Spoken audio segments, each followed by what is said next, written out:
Film पूरी artificial intelligence के बारे में है और जैसे कि डायरेक्टर साहब ने बताया कि बहुत सारे वीएफएक्स के शॉट्स हैं। ये मेरा पहला एक्सपीरियंस था वीएफएक्स के साथ शूटिंग करना। बाकी फिल्मों में थोड़ी बहुत वीएफएक्स होते हैं और वो आपको उतना बॉदर नहीं करते हैं, लेकिन इस फिल्म में मेरे बहुत सारे सीन्स एम्प्टी स्पेसेस के साथ थे कि मेरे सामने कुछ भी नज़र नहीं आ रहा है और उसके साथ मुझे डायलॉग बोलना था। तो पहले दिन मैं थोड़ा आई वॉज थ्रोन और मैंने डायरेक्टर साहब को पूछा, बोला यार ये डायलॉग किसको बोल रहा हूँ, आने क्या वाला है। तो उन्होंने समझाया कि भाई यहाँ पे पूरा वीएफएक्स, पूरा तुमने जो ब्रेन क्रिएट किया है वो ब्रेन यहाँ पे आएगा, डेटा बैंक जिसे कहते हैं। और ऐसे कई सीक्वेंसेस हैं, लेकिन I think by the time the film got over I was quite used to talking to nobody. और अब मैं तैयार हूँ, अगर मुझे कोई फिल्म मिले जहाँ पे जानवरों के साथ बात करना पड़े और जानवर ना हो तो मैं बड़ी आसानी से बात कर लूँगा। फिल्म आर्टिफिशियल इंटेलिजेंस के बारे में है और जो मेरा किरदार है हरी सिंह का, he is the creator of that artificial intelligence. अक्सर होता है कि हमारे कोई प्रिय, हमारे मित्र, हमारे परिवार वाले कोई अगर हमें छोड़ के चले जाते हैं तो बहुत दुख होता है और उनकी याद में हम तस्वीर लगा लेते हैं या वीडियो पे उनके पुराने वीडियोस देख लेते हैं फ़ोन पे।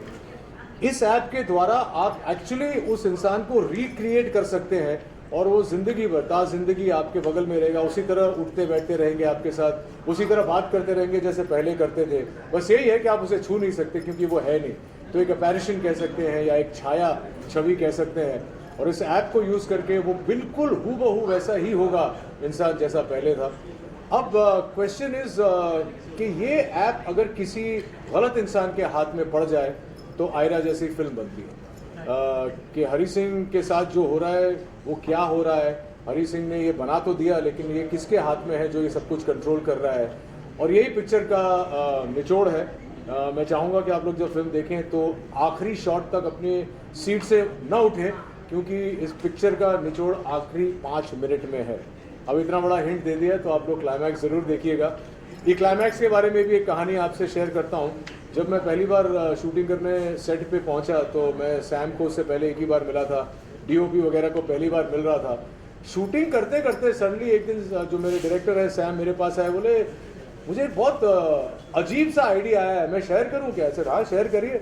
बोले मैं सोच रहा हूँ पिक्चर का एंड चेंज कर दूँ। अच्छा, अक्सर एक्टर थोड़ा सा नाराज़ हो जाता है, यार पूरी स्क्रिप्ट पढ़ के हाँ बोल के हम लोग वहाँ तक जा रहे हैं तो जो पूरी जर्नी है किरदार की वो उस तरफ जा रही है, तुम क्या चेंज करना चाह रहे हो? तो उन्होंने मुझे वहीं बैठे बैठे लंच टाइम पे एंड क्लाइमैक्स जो उनके मन में आया था वो समझाया और मैं एक्चुअली अचंभित रह गया। मैंने बोला ये चाहते हैं आप? बोले हाँ मुझे लगता है बहुत इंटरेस्टिंग होगा। और हम लोग फिर वो क्लाइमैक्स लास्ट डे पे शूट किया और उन्होंने वो क्लाइमैक्स पूरा चेंज कर दिया। और मुझे लगता है कि जब आप पिक्चर देखेंगे तो आपको एक झटका लगेगा कि अरे पिक्चर ये थी। मैं एक बहुत बड़ा नाम लेने वाला हूँ, वैसी कोई फिल्म नहीं है, लेकिन क्रिस्टोफर नोलन जैसी फिल्में बनाते हैं उसमें एंड में ऐसा कुछ होता है जैसे आप बोलते हैं कि अच्छा जो पिक्चर हम देख रहे थे, हम सोच रहे थे पिक्चर वो नहीं थी, पिक्चर तो ये है। तो उस किस्म का एक एंड है। और बाकी तो थ्रिल है, रोमांस है, ड्रामा है, करिश्मा कोटक है, तो बहुत सारी चीज़ें पिक्चर में देखने के लिए आप लोग जरूर जाइए देखने के लिए। सर वीएफएक्स भी है, हर चीज़ का प्रोज एंड कॉन्स होता है। तो आप एज ए सेलिब्रिटी कैसे हैंडल करते हैं जब सोशल मीडिया ट्रोल की बात कर रहे हो? एआई अभी जो है डीप फेक के बारे में आपने सुना होगा, बहुत सारी चीज़ें हुई थी, आप उस चीज़ को कैसे हैंडल करते हैं? क्या अवेयरनेस को लेकर भी एक मैसेज देगी ये फिल्म? अवेयरनेस की बहुत ज़रूरत है। आपने सही एक्चुअली सवाल एंड में पूछा, तो 2 भाग में आपका जवाब दे देता हूँ। ये जो डीप फेक वगैरह है ये तो just tip of the iceberg है। लेकिन एआई को यूज़ करके जो स्कैम्स कर सकती है कोई भी इंसान। मुझसे किसी ने हाल ही में ट्रेलर ड्रॉप करने के बाद किसी ने मुझसे पूछा था कि do you think artificial intelligence as dangerous as a nuclear bomb? मेरा ये मानना है कि न्यूक्लियर बॉम्ब से कहीं ज़्यादा डेंजरस है आर्टिफिशियल इंटेलिजेंस, क्योंकि न्यूक्लियर बॉम्ब जहाँ गिरता है हानि वहीं पे होती है या उसके आसपास कुछ चंद किलोमीटर में होती है। लेकिन आर्टिफिशियल इंटेलिजेंस अगर किसी गलत इंसान के हाथ में पड़ जाए तो वो किसी गांव खेड़े में बैठ के एक कमरे में से पूरे दुनिया को हानि पहुंचा सकता है। तो न्यूक्लियर बॉम्ब तो कुछ भी नहीं है। ये डीप फेक वगैरह तो बहुत छोटी चीज़ें हैं। रिस्पॉन्सिबिलिटी है। अब देखो हर चीज़ टेक्नोलॉजी का जहाँ तक ताल्लुक है अच्छा भी होता है बुरा भी होता है। और हम लोग देख रहे हैं कि हाल ही में एक सुपरस्टार का चेहरा मॉफ करके वहाँ पे किसी और का डाल दिया था और एक अश्लील वीडियो आउट कर दिया था। ये छोटी छोटी चीज़ें हैं। आगे चल के अगर ये चलता रहा तो ये आर्टिफिशियल इंटेलिजेंस बहुत हानिकारक हो सकता है, लेकिन इसके फ़ायदे भी बहुत सारे हैं। किसी ने चैट जीपीटी मेंशन किया था, वो भी एक नेसेंट स्टेज है। आगे चल के बहुत सारे ऐसे ऐप्स बनेंगे जहाँ पे इंसानों की ज़रूरत नहीं पड़ेगी। हो सकता है कि कल आप वर्चुअली ये पूरा प्रेस कॉन्फ्रेंस शूट कर लें। तो ये सारी चीज़ें हैं, आगे चल के पता चलेगा। हमेशा कोई नई टेक्नोलॉजी आती है तो इंसान डर ही जाता है, लेकिन ये समझना ज़रूरी है कि एक इंसान ही इसको क्रिएट कर रहा है, एक इंसान ही इसको हैंडल कर सकता है। तो hopefully it will be beneficial for the human race. आप ट्रोल्स को कैसे हैंडल करते हैं? मैंने कहा कि मैं बहुत ही नॉन कंट्रोवर्शियल एक्टर हूँ, मैं कभी ऐसी चीज़ें ना बोलता हूँ, ना मेरी ज़िंदगी में हुई है, बहुत बोरिंग हूँ।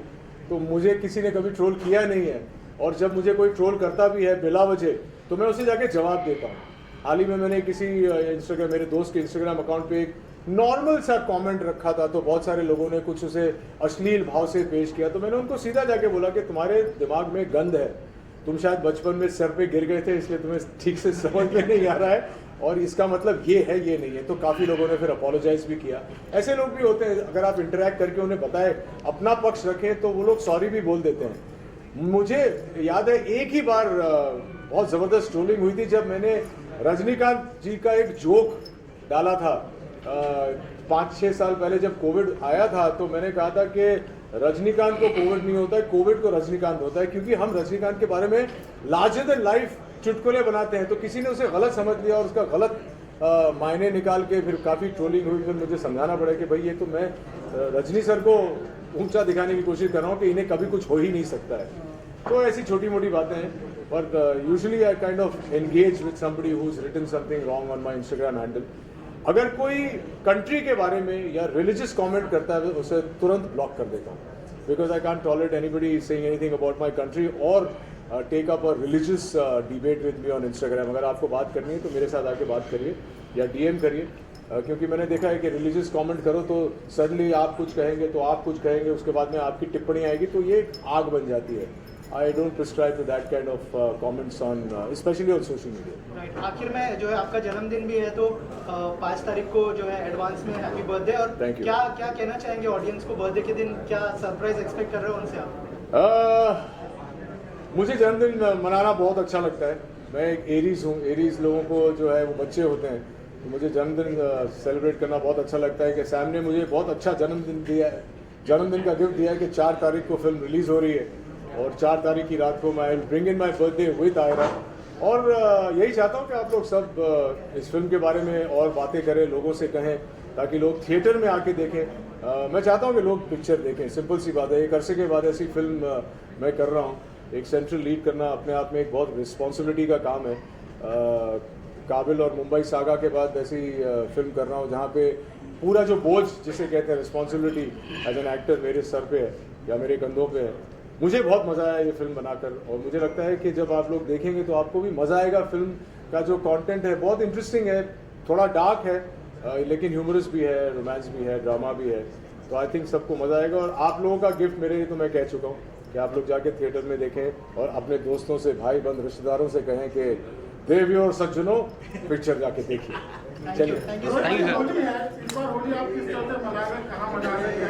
तो यार अनफॉर्चुनेटली मैं होली मनाता नहीं हूँ। मैं पहले होली सिर्फ अमित जी के घर मनाता था, और जब से वहाँ की होली बंद हुई है तो मैं ज़्यादातर होली बैशेस में जाता नहीं हूँ।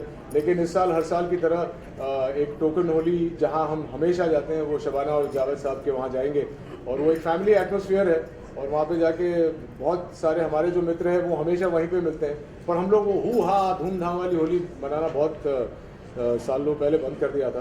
तो बस जावेद साहब के वहाँ जाएंगे, शबाना जी को तिलक लगाएंगे और होली मनाएंगे। और आप सबको होली की शुभकामनाएं। कौन सा ऐसा गाना रोहित जी, कौन सा ऐसा गाना होली वाले दिन जो आपको सबसे ओ रंग पर से भीगे चुनर वाली, रंग पर से जी इंडस्ट्री को फायदा ज्यादा होगा या नुकसान? किसका? AI technology. एआई टेक्नोलॉजी से इंडस्ट्री को तो फायदा ही होगा, क्योंकि इसका इस्तेमाल अगर सही हाथों में, जैसे प्रणव जी ने हमारा वीएफएक्स किया है, अगर किसी सही इंसान के हाथ में आ गया तो आप स्क्रिप्टें लिख सकते हैं, आप दिमाग में आइडिया सोचते हैं। मैंने भी हाल ही में चैट जीपीटी यूज़ किया था, तो मैंने जो थॉट था मेरे माइंड में, 5 राइटर को बुला के वो थॉट आपको पेपर पे डालना पड़ता है। लेकिन आप चैट जीपीटी को कहोगे boy meets girl, they want a bike ride, accident होता है, विलेन आता है, ये होता है, इसकी कहानी बना के बताओ, तो आपको 30 सेकंड में एक सिनॉप्सिस मिल जाता है। तो आपको फिर वो सब करने की जरूरत नहीं है, उसके ऊपर फिर आप काम कर सकते हैं। तो आई थिंक एआई से बहुत फायदा हो सकता है, सिर्फ हमारी इंडस्ट्री को नहीं, लेकिन बहुत सारी इंडस्ट्रीज को। अब आने वाला वक्त ही बताएगा कितना फायदा कितना नुकसान होता है। Thank you sir, thank you. मैंने अभी ISPL एंकर किया है, तो मैं काफ़ी एंकरिंग करती हूँ। So I am always hosting cricket leagues but yes it's very nice क्योंकि ये पिक्चर जो है आयरा ये लंदन में शूट हुई थी एंड मैं लंदन से हूँ तो it's nice to shoot at home क्योंकि my mom and brother never see my work because I'm always in India, so it's nice that my family could be there. And मैंने London में मेरे घर से 15 minute दूर था location, so that was very nice. So it's always good to shoot in London. And जैसे कि रोहित जी ने बताया, it's a very interesting concept of artificial intelligence, and I think everybody's gonna like it. And tell us about your character. I can't tell you too much about her because I'll reveal too much. I also think I need to watch the movie as well to remember everything. But it's quite interesting. So हम लोग यहाँ पर AI की बात करें, social media trolls की बात करें. How do you handle Oh, God. social media trolls? That's a good question.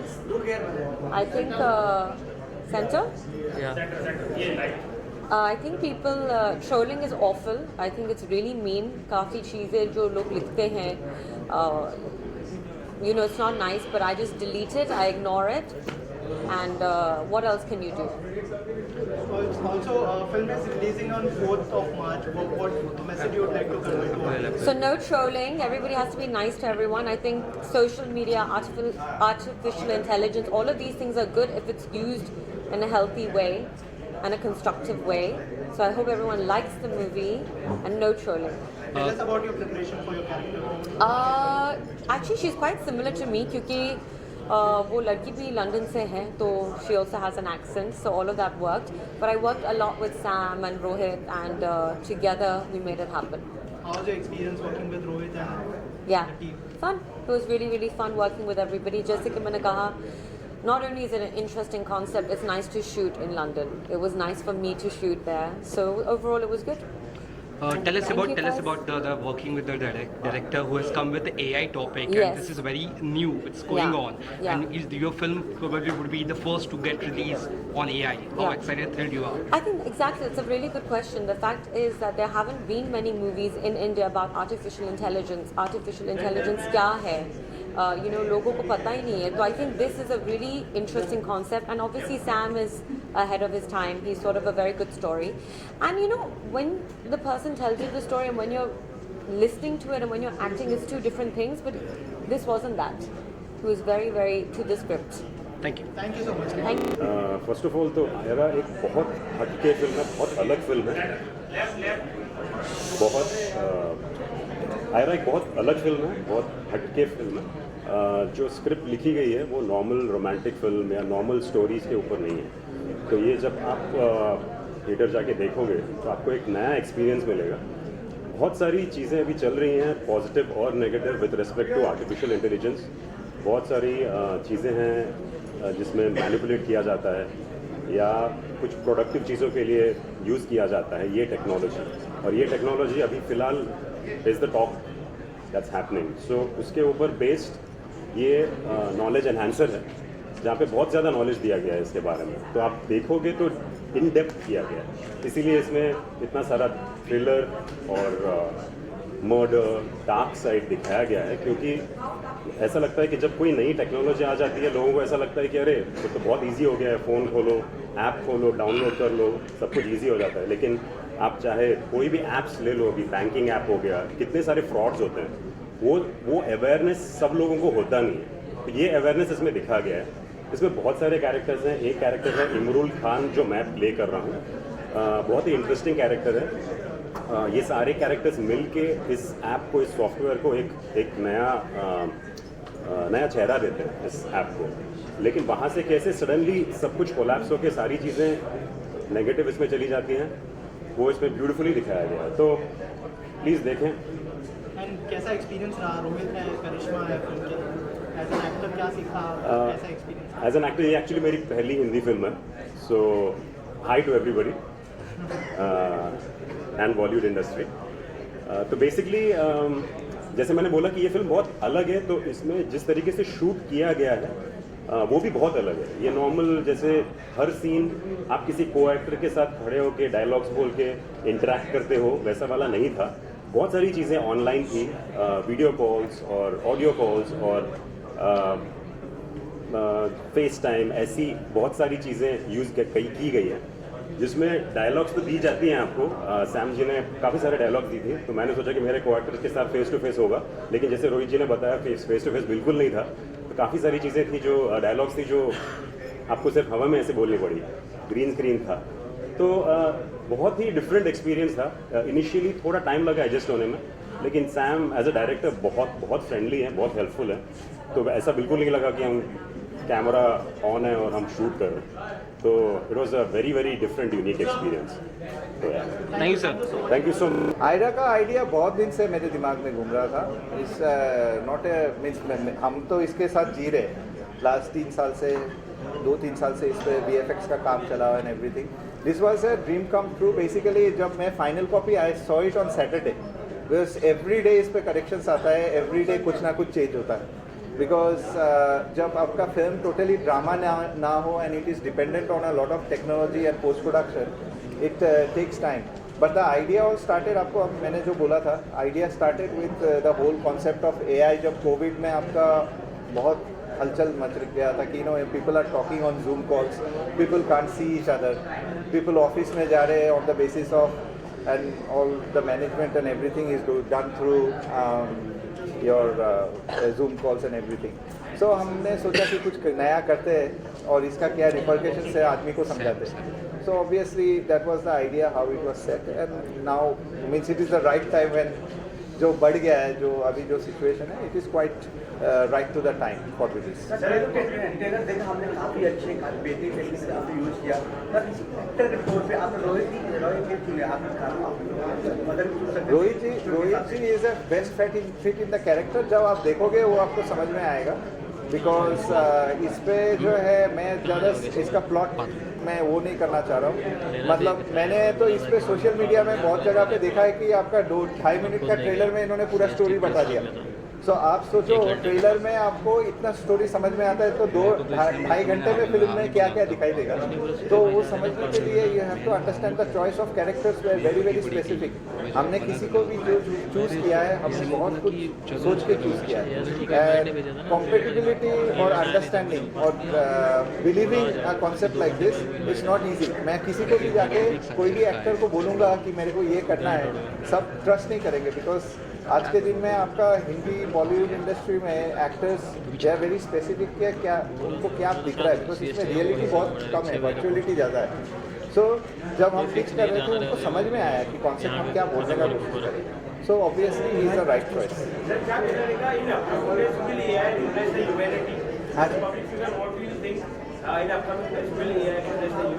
नहीं, AI will never replace humanity. I don't trust that statement, but I definitely believe that actually it can make your life better if it is utilized in a proper way. But हमारे industry में तो film making में तो definitely कभी आपका है ना, आदमी का रिप्लेसमेंट कभी कंप्यूटर कर नहीं सकता।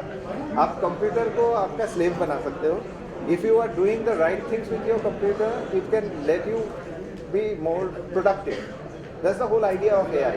But जैसे रोहित सर ने बताया कि अगर गलत आदमी के हाथ में AI पड़ गया, उसका गलत इस्तेमाल हो सकता है। इस्तेमाल तो गलत हो ही रहा है। इस्तेमाल आज गलत नहीं हो, आज के दिन में नहीं हो रहा है। और you know it is the starting of जिस दिन से ऐप वगैरह बनना चालू हुआ है, उसके पीछे क्या मोटिव है किसी को कोई पता नहीं है। आप जब फ्री ऐप डाउनलोड करते हो आपके सिस्टम में, आप नहीं देखते हो, आप व्हाट्सएप चलाते हो ना रोज। Means I am not trying to put WhatsApp as thing, you don't know what is going and where you are sending the message, कहाँ पे किस डेटा सर्वर में जा रहा है, कहाँ पे से आपका मैसेज मेरे को आ रहा है। You don't no, it may be somewhere in between, Afghanistan में जा रहा है ना चाइना में जा रहा है, you don't know. So technically it is a very grey area. Sir कई सारे so it's a grey area which we need to investigate. और जितना हम लोग जितना स्मार्ट होंगे, जितना 2 साल 3 साल बाद हम लोग ने जब फिल्म चालू किया था, तो we were learning how to, because we knew the repercussions and what is going to happen. But today we know that what is ChatGPT, what is fake image. वो 2-3 साल पहले अपने को पता नहीं था, because this was only coming up. And that time we had made up the infrastructure. किसी का rules violate नहीं करके, किसी का logo नहीं दिखा के, we have made those whole infrastructure, whole UIs and everything. What message you can pass on? It's very simple. the guys go and watch the movie in cinemas. I think the whole idea was to make a movie where we are expecting social gathering. आज के दिन में हमको सबसे बड़ा problem ये है कि because I come from a generation जब सिनेमा देखना हम खुश होकर देखते थे. To take up bucket of popcorn, go and watch it with family and with friends and everything. We would like to ask people to do that, because if you go and enjoy it in a cinema, it's a cinema experience. We have made the film, we have given a Dolby sound, we have done everything which is required for a cinema. So go and watch it in a cinema. Mobile phone में देख के क्या मजा आएगा? So वही request रहेगा कि people, if they can go and watch it, they will understand more, because है थोड़ा सा critical film. समझने के लिए you have to sit on it, and because it will keep you gripped, very gripped. Sam ji, ऐसी फिल्मों के लिए डिस्ट्रीब्यूशन आईप्लस डिजिटल थिएटर डिस्ट्रीब्यूशन के नाम से हम ऑल इंडिया डिस्ट्रीब्यूशन करते हैं, और हमारे ऑफिसेस लगभग सारे सेंटर्स में हैं. सैम से मेरी जो बात है वो फ़ोन पे भी किसी के माध्यम से उन्होंने मुझे बात करी. जब मैंने पहली बार इस ट्रेलर को देखा, देखने के बाद जो एक्साइटमेंट मुझे मिला कि ये फिल्म है जो कुछ कर सकती है, और उसी दिन से हम करीब 3-4 महीना तो हम लोग इसमें गए, और आज हमें पहली बार मुलाकात हो रही है. देखिए, हमारी डील्स फ़ोन पे हुई, फ़ोन पे बात हुई, हम उसमें मिले भी नहीं. हम आज मिल रहे हैं और हमने काम चालू कर दिया. और एक्साइटमेंट ऐसा है कि जितने भी थिएटर्स हैं, एग्जीबिटर्स हैं, जिनको भी हमने दिखाया, दे ऑल एक्साइटेड कि कुछ है, फिल्में चल रही हैं. आपको पता है कि आज के जिस भी फिल्म में कंटेंट अच्छा होगा, कंसेप्ट अच्छा होगा, वो चलेगी. दर्शक बेवकूफ़ नहीं है, ये क्लियर है जी. और फिल्म अच्छी है, कलाकारों ने बढ़िया काम किया है, इसकी टेकिंग मेकिंग सब अच्छी है, स्टोरी अच्छी है. तो उसके बाद मैं बहुत एक्साइटेड हुआ, और हम लाइन पे हैं, और लगातार प्रमोशन हमारा जारी है. हम 4 अप्रैल को उसको रिलीज़ कर रहे हैं all over India. As a VFX supervisor, well, Sam is also our main pillar. He is the because he's a director. He is all rounder, to be very honest. He knows direction. He is a producer, as well as he knows as a creative person. He knows how VFX works, how the creative frames are done. So he was a guiding inspiration for us when he just said to me and told me, "Pranav, we need to do something which is related to technology." But the thing is that we have to have all the frames. I don't want to spend any one frame. Every frame has to be, there has to be something. I told him, okay, fine, let's see the script. Now he has shot the film, and our small team out here in India, in Mumbai, in the heart of Andheri, and our other team in the main head office in UK. There's a team of VFX out there also. So together, both the team has, as Sam has told, that this is an Indo-British movie. So our teams also work in that same way pattern. Some part of work in India and some part work in UK. So both the team work together and has just brought out a product which really from the first frame to the last frame there is VFX, completely VFX. Sometimes you won't be understanding that whether this frame has some VFX or not, but we have worked for 3 years intensively to achieve that kind of frame, so that no one can make out that okay fine, कुछ काम तो किया है क्या नहीं किया है. You won't be able to judge. But anyways, thanks to the team, entire team and everyone, and Sam and the entire team, actors and everyone, and I'm happy and let's see how it works on foot. Thank you.